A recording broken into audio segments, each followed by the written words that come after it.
Se você puder, se você tiver o boletim da igreja nas suas mãos, eu queria chamar a sua atenção para a declaração de fé que nós acabamos de fazer. Eu sei que muitas vezes aqui na igreja, na liturgia, você cita e recita a declaração de fé, nem sempre você atenta para os detalhes do que está sendo escrito, não é? Tem um ditado em inglês que diz assim: o diabo está nos detalhes. É um ditado mentiroso, porque o diabo não está nos detalhes, o diabo está nas generalidades. Quem está nos detalhes é o próprio Deus e a revelação de Deus conosco. Então tem um detalhe dessa declaração de fé que diz assim: Cristo exerce as funções de rei, sujeitando-nos a si mesmo, governando-nos e protegendo-nos.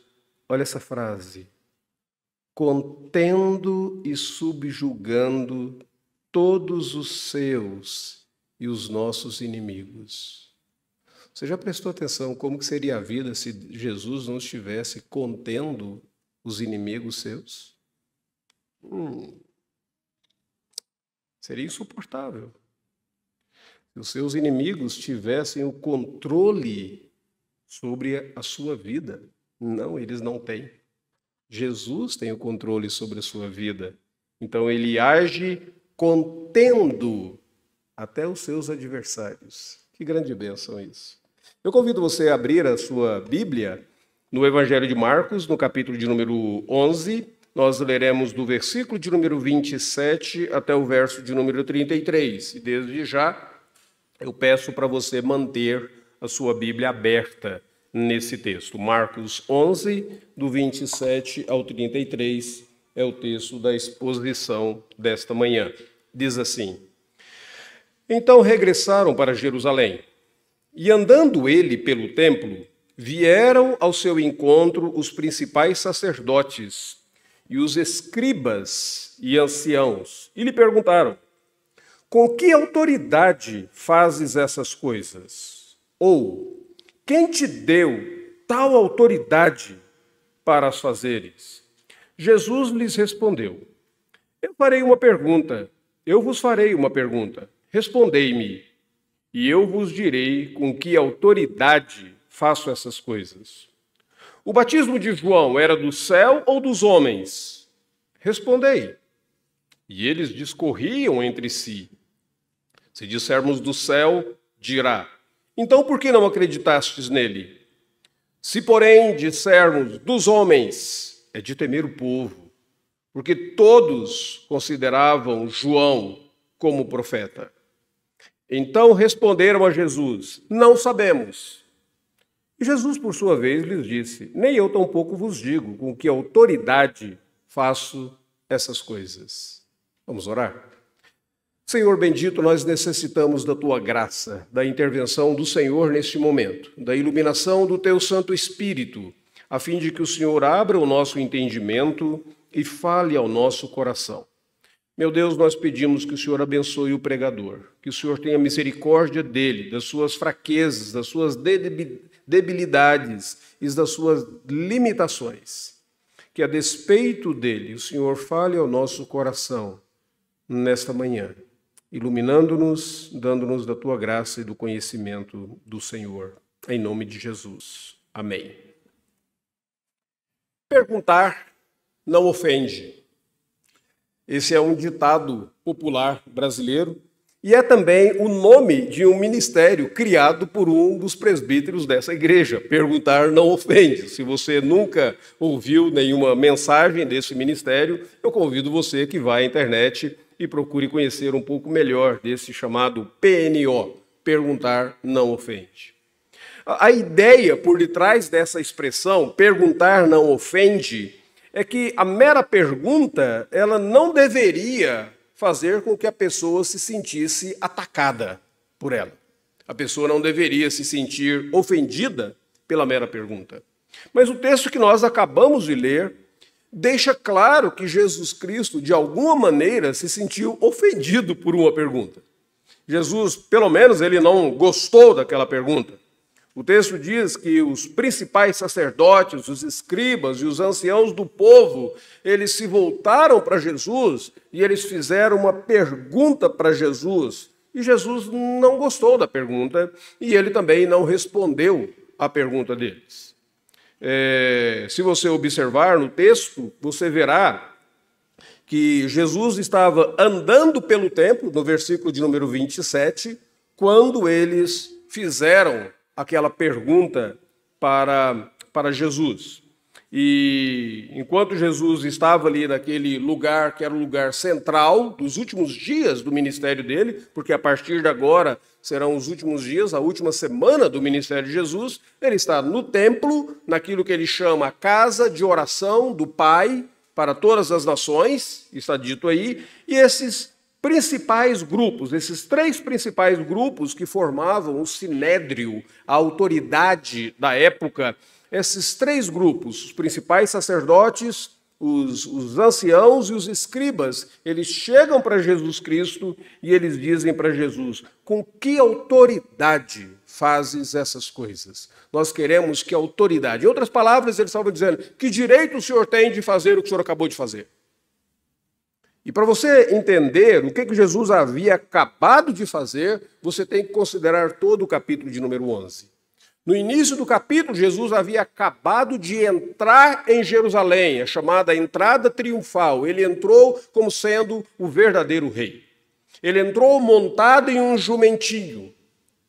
Ele entrou quando as pessoas colocavam as suas vestes pelo caminho para que Jesus passasse por elas. Quando elas colocavam ramos de árvores, de palmeiras ou de oliveiras, para que Jesus entrasse por elas. Aquilo seria uma entrada triunfal, a entrada do rei. De acordo com o profeta Zacarias, o o Messias haveria de entrar em Jerusalém daquela maneira. Lá em Zacarias 3 diz assim: eis que vem o teu rei, montado em um jumento, cria de uma jumenta. E eles deveriam saber que aquela entrada de Jesus seria a entrada triunfal. Que direito você tem de entrar dessa maneira em Jerusalém? E logo depois que ele entrou em Jerusalém, ele viu uma figueira de um lado. E aquela figueira era um símbolo de Israel, e a figueira estava repleta de folhas, mas não havia nenhum fruto nela. E aqui é uma coisa muito interessante, porque normalmente, quando uma figueira já estava com folhas, significava que ela deveria ter o fruto. Viria primeiro o fruto e depois as folhas. Então deveria ter frutos. Jesus procura frutos naquela figueira e ele não encontra nada, e ele então amaldiçoa a figueira e no outro dia ela está totalmente seca. Em outras palavras, Jesus estava dizendo: eu não me importo com a aparência. Eu não me importo se por fora você está repleto de folhas, mas você não tem nenhum fruto. Eu não me importo se o povo de Israel, se os judeus, se os principais líderes de Israel estão assim, repletos de folhas do lado de fora, mas eles não têm o verdadeiro fruto. E Jesus amaldiçoou aquela figueira como um símbolo daquilo que haveria de acontecer com a própria nação de Israel. Que direito o senhor tem de fazer isso? Mas, para ficar mais grave ainda, Jesus entrou no templo e quando ele chegou no templo, o texto diz, versículo de número 15, que ele derrubou as mesas dos cambistas e daqueles que vendiam pombas. O que havia acontecido? Como todo o povo de Israel vinha para o templo para oferecer sacrifícios, as pessoas perguntaram: para que você não saia da sua casa trazendo uma pombinha, para que você não saia da sua casa trazendo uma ovelha, faz o seguinte, venha e compra aqui no templo mesmo, a gente vende aqui. E aí você vem, você já compra e você oferece o seu sacrifício, depois você vai para a sua casa, nós já oferecemos. E eles começavam a fazer isso, para que você venha para o templo, e talvez você não tenha a moeda correta para ofertar, quem sabe você está querendo ofertar em uma moeda que não é a moeda do templo. Vamos fazer o seguinte: nós temos a mesa dos cambistas e você pode trocar o seu dinheiro. É claro que a gente vai cobrar uma taxa pequena para isso, né? Mas você pode trocar o seu dinheiro, e tinha pessoas que faziam daquilo um verdadeiro negócio. Quando Jesus viu aquilo, ele se sentiu irado. A Escritura Sagrada diz que Jesus, repleto de ira, derrubou aquelas mesas dos cambistas expulsou as pessoas que estavam ali, porque a palavra de Deus diz: a minha casa será chamada casa de oração para todas as nações. E Jesus diz: vocês transformaram esse lugar em um lugar de salteadores, um lugar de pessoas gananciosas. Que direito você tem para fazer essas coisas? Com que autoridade você faz todas essas coisas? Jesus havia realizado um ato oficial, sem o status oficial para realizar tudo aquilo. E aparentemente Jesus, que tinha muita paciência com as pessoas que o indagavam, nesse momento ele não revela paciência com esses líderes. Nesse momento Jesus não responde à pergunta deles, ao contrário, ele faz uma outra pergunta para eles. E quando eles não conseguem responder, Jesus diz: e também eu não vou te dizer para vocês com que autoridade eu faço essas coisas. Por quê? Por que aquela pergunta dos principais sacerdotes, dos escribas e dos anciãos, aparentemente ofendeu Jesus? E o que nós podemos aprender disso? Deixa eu mostrar para vocês, em primeiro lugar, por que aquilo era ofensivo para Jesus. Se você observar, em primeiro lugar, a palavra de Deus diz assim: o Senhor Deus resiste aos soberbos, mas aos humildes ele concede a sua graça. E a maneira como esses principais sacerdotes, escribas e anciãos se apresentam para Jesus Cristo não foi com humildade, mas foi com a verdadeira soberba, porque o texto diz assim que eles chegam para Jesus e eles perguntam: com que autoridade você fez essas coisas? Em outras palavras, é como se eles quisessem perguntar para Jesus assim: quem de nós te deu autoridade para fazer o que você está fazendo?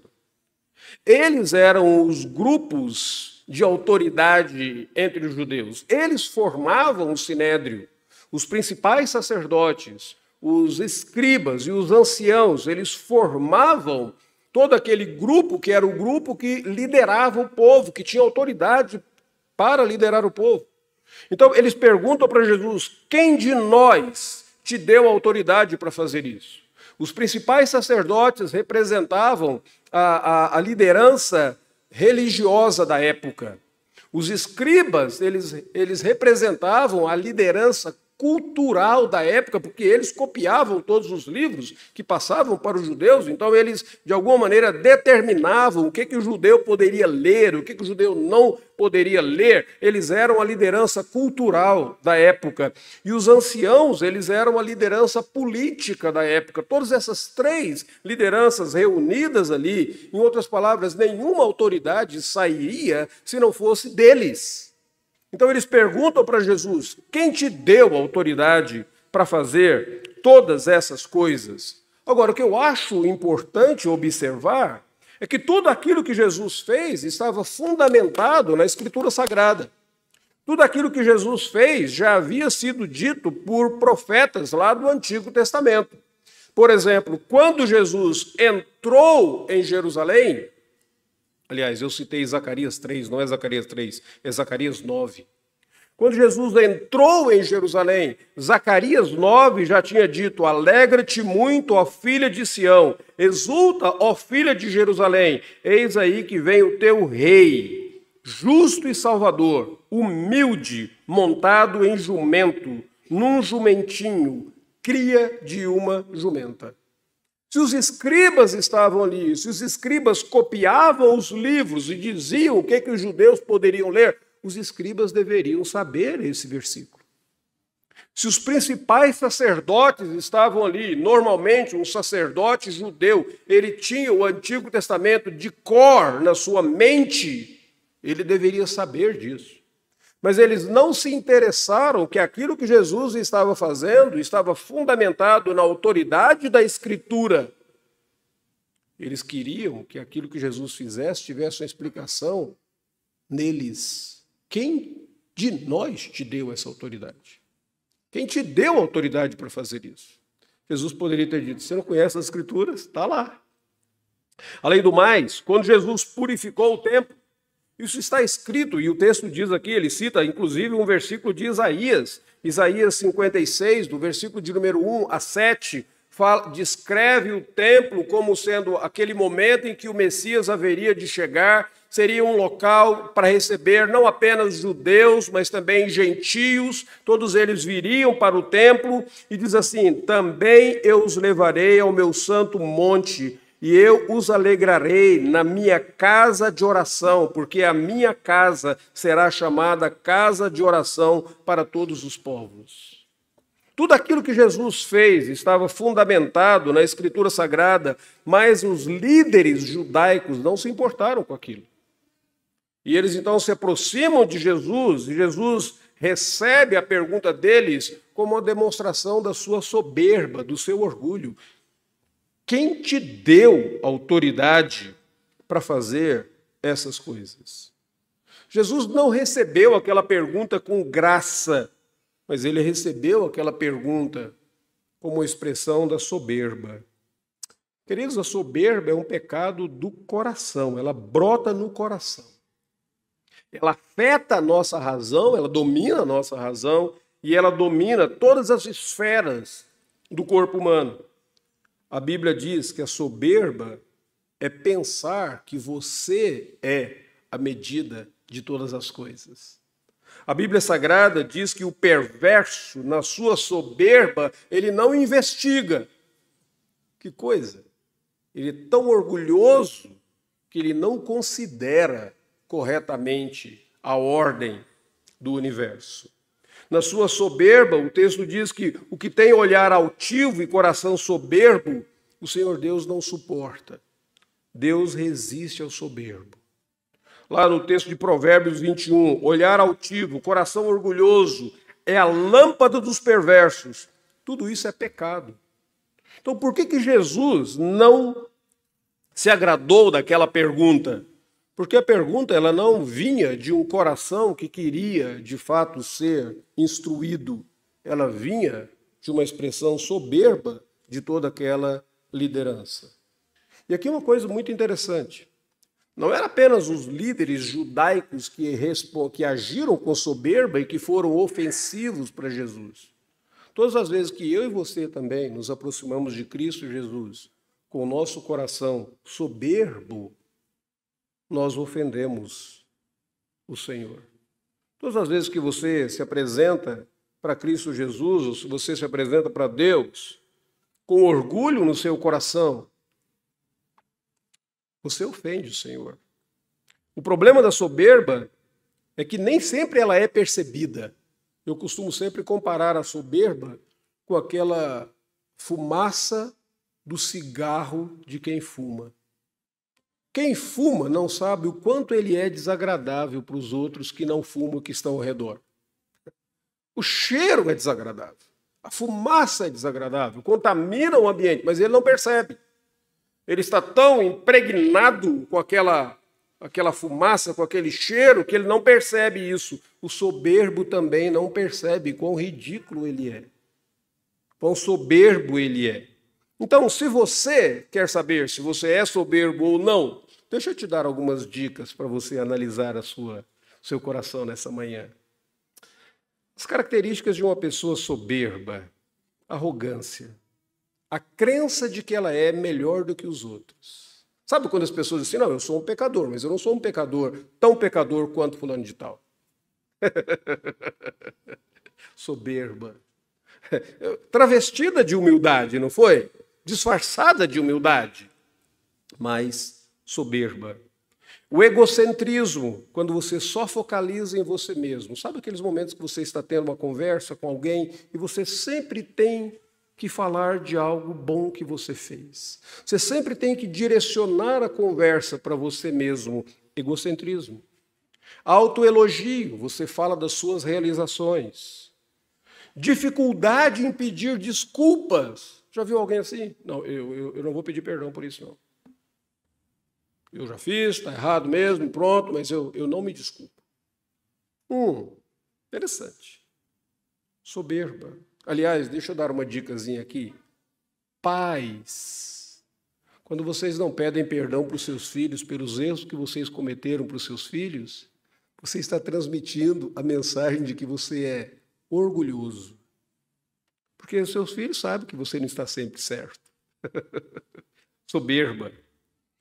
Relutância em servir. Eu não quero servir as pessoas. Ou inveja.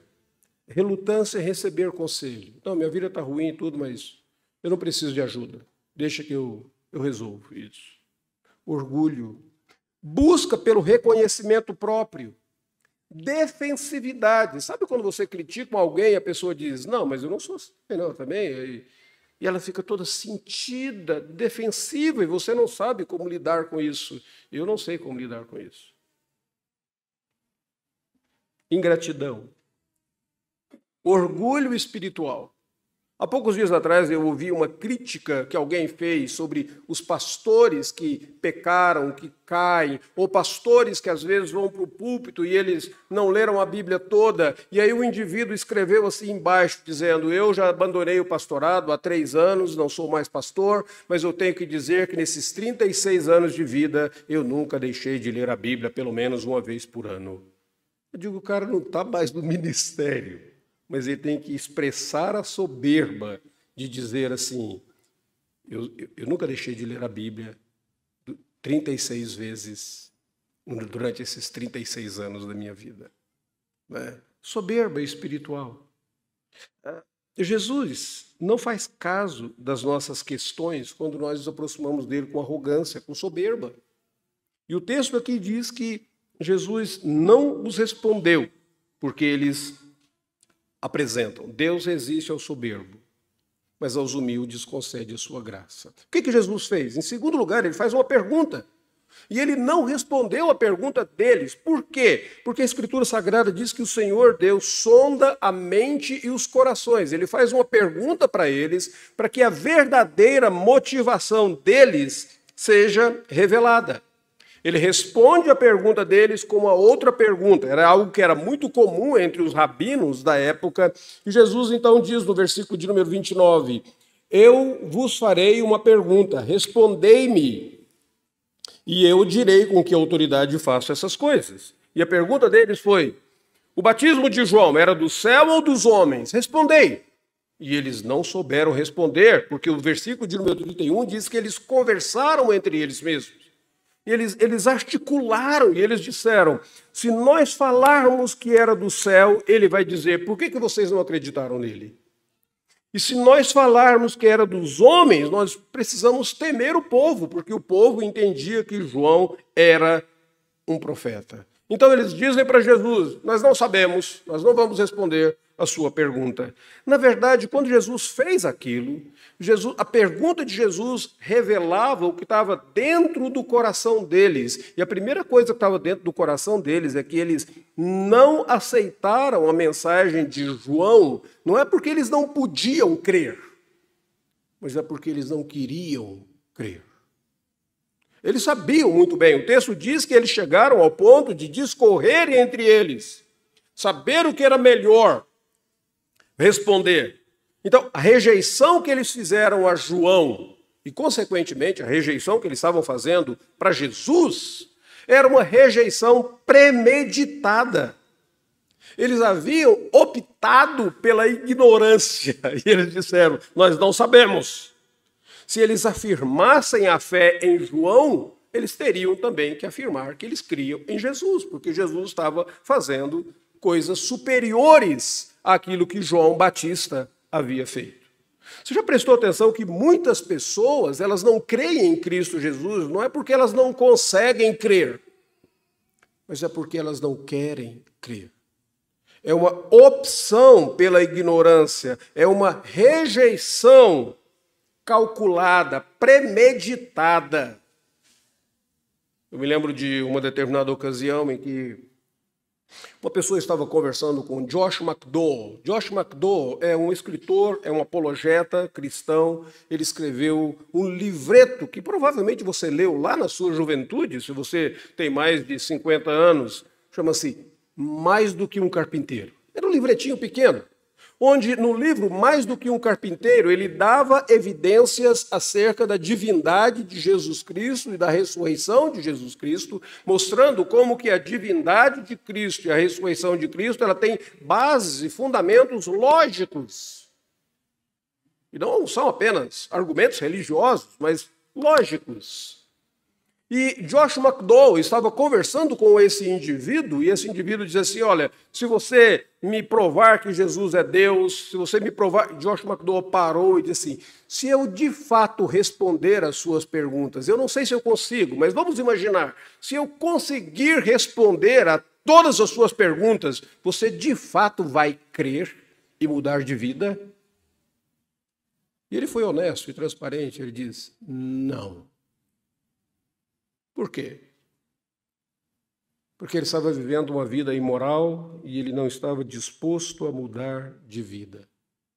Muitas pessoas, elas se dizem incrédulas, não é porque elas são intelectualmente inaptas de crer, mas porque moralmente elas não querem crer. Elas fazem uma opção pela incredulidade. Porque se elas acreditarem, elas terão que mudar de vida. Se elas entenderem quão sério é o Evangelho, elas terão que mudar o comportamento delas. Então elas simplesmente agem não crendo. Já prestou atenção como que muitos homens, eles não agem como homens maduros, mas como imaturos, crianças, verdadeiros adolescentes contínuos. Porque se eles de fato acreditarem na palavra de Deus, eles terão que viver de maneira madura, séria, honesta. Então eles fazem uma opção pela incredulidade. E era aquilo que Jesus estava revelando do coração daqueles principais líderes. Eles não creram em João, não é porque eles não podiam crer, mas eles não queriam crer. A segunda coisa que é importante você observar aí, está no versículo de número 32, eles vão dizer assim, se nós falarmos que o batismo de João Batista era dos homens, é de temer o povo, porque o povo acreditava que João era um profeta, em outras palavras, eles estavam mais preocupados com a opinião das pessoas acerca deles, do que com a opinião de Deus sobre eles. E aqui um ponto muito interessante. Muitas pessoas não creem em Cristo Jesus porque elas são mais preocupadas com a opinião da população. Elas têm medo de homens. E porque elas têm medo de homens, elas não temem a Deus. Elas querem ser aceitas publicamente mais do que agradar a Deus. Tem um livro muito interessante sobre esse assunto, escrito por Ed Welch, chamado Quando os Homens São Grandes e Deus é Pequeno. Quando você está mais interessado e mais preocupado com o que as pessoas pensam acerca de você, com a popularidade que você pode ter, do que com o que Deus pensa acerca de você. Esses líderes religiosos, eles não creram porque eles estavam mais preocupados com as opiniões humanas. Em terceiro lugar, o texto diz também que eles não creram e eles rejeitaram João Batista e eles rejeitaram Jesus, porque a rejeição deles tinha causa relacional e moral. Eles estavam comprometidos entre eles, então o texto diz que eles discorriam entre si. Eles já haviam determinado, versículo de número 18 do capítulo 11, diz assim, que depois que Jesus expulsou as pessoas daquele templo, depois que ele purificou o templo, os principais sacerdotes e escribas ouviam essas coisas, procuravam um modo de lhe tirar a vida. Eles já haviam determinado matar Jesus. A verdade, não é que a verdade foi mal entendida, eles estavam suprimindo a verdade, eles sabiam de fato quem era Jesus, mas eles não quiseram crer em Jesus, porque eles estavam comprometidos uns com os outros. E por isso, eles não responderam abraçando a verdade. Sabe, o mundo sem Deus não faz sentido. E várias pessoas que confessam dificuldade em crer no Senhor, a dificuldade delas não é uma dificuldade intelectual. A dificuldade delas é dificuldade de coração, é dificuldade moral, é dificuldade relacional. Elas estão, de alguma maneira, relacionadas com outras pessoas e, por isso, elas não querem crer. Tem uma mulher da Somália, foi convertida, se não me falha a memória, o ano passado. Aya Hishali é uma incrédula, uma ex-incrédula, que hoje defende o cristianismo. E ela estava num debate com Richard Dawkins. Richard Dawkins é o considerado campeão do ateísmo no mundo todo. E ela estava, e o Richard Dawkins virou e pergunta para ela por que ela, que antes era uma discípula de Richard Dawkins, por que agora ela estava defendendo a fé cristã? E a resposta dela foi do seguinte: o ateísmo não foi suficiente para mim. O mundo sem Deus não faz sentido. Que coisa interessante. As pessoas que querem ser honestas, elas que buscam a verdade, elas, de fato, precisam responder com transparência a verdade. Mas a pergunta de Jesus para eles simplesmente fez com que aquilo que estava dentro do coração deles viesse à tona. Deus já conhecia o coração deles, porque Deus conhece os segredos do coração. A Bíblia Sagrada diz que a própria pregação torna manifestos os desejos do coração. Jesus queria saber a motivação deles, e a motivação deles é que eles estavam determinados a não crer. Determinados a não crer. É possível que muitos cristãos peçam a Jesus algumas coisas que Jesus não vai atender, porque a motivação é errada. Pedis e não recebeis, porque pedis mal, para esbanjardes nos vossos prazeres. É possível que algumas pessoas venham à igreja, frequentem a igreja, gostem do culto, mas não creiam em Deus. Não porque elas têm dificuldade intelectual de crer, mas porque no coração delas já está determinado que elas não podem crer. Se elas crerem, elas terão que mudar a vida delas. E elas não querem mudanças. Em último lugar, aquela pergunta foi ofensiva para Jesus e Jesus responde aquela pergunta com silêncio. Porque Jesus, o Senhor, sempre usa o silêncio como resposta para os zombadores. Olha o versículo de número 33. Eles responderam para Jesus: não sabemos. E Jesus, por suas vezes, lhes disse: nem eu tampouco vos digo com que autoridade faço essas coisas. É engraçado porque o silêncio de Deus na Bíblia Sagrada é sempre um padrão que ele usa para responder aos zombadores. No Salmo de número 2 diz assim que: porque se enfurecem as nações e os povos se levantam contra o Senhor. E diz assim: Deus ri deles. Ele não dá nenhuma resposta para eles. Deus não está interessado em responder a zombadores. Jesus, no seu tribunal, diante do sumo sacerdote, que estava perguntando para ele: és tu, filho de Deus? A Bíblia diz: Jesus guardou silêncio diante do sumo sacerdote. Mateus 26, do versículo 61 a 64. Diante de Pilatos, Pilatos diz: você não escuta quantas acusações eles te fazem? Não sabe que eu tenho poder de te libertar ou poder de crucificar? A Bíblia diz: Jesus não respondeu nenhuma palavra, vindo com isso admirar-se grandemente o governador. E mais tarde Jesus vai dizer para Pilatos: nenhum poder você teria se do céu não tivesse sido dado para você. Lá no pretório, a Bíblia Sagrada diz que Pilatos ainda pergunta para Jesus: de onde és tu? Mas Jesus não deu a ele nenhuma resposta. O silêncio de Jesus foi, para esses zombadores aqui, a sua resposta. O silêncio de Jesus, nesse mundo presente, vai ser preenchido lá no juízo final, quando ele abrir a boca e der a sua sentença condenatória. Porque a Bíblia Sagrada diz que de Deus não se zomba. Esses homens estavam tentando zombar de Cristo Jesus, e ele responde para eles com silêncio. Deixa eu tentar concluir e trazer isso agora para as nossas vidas. Perguntar não ofende.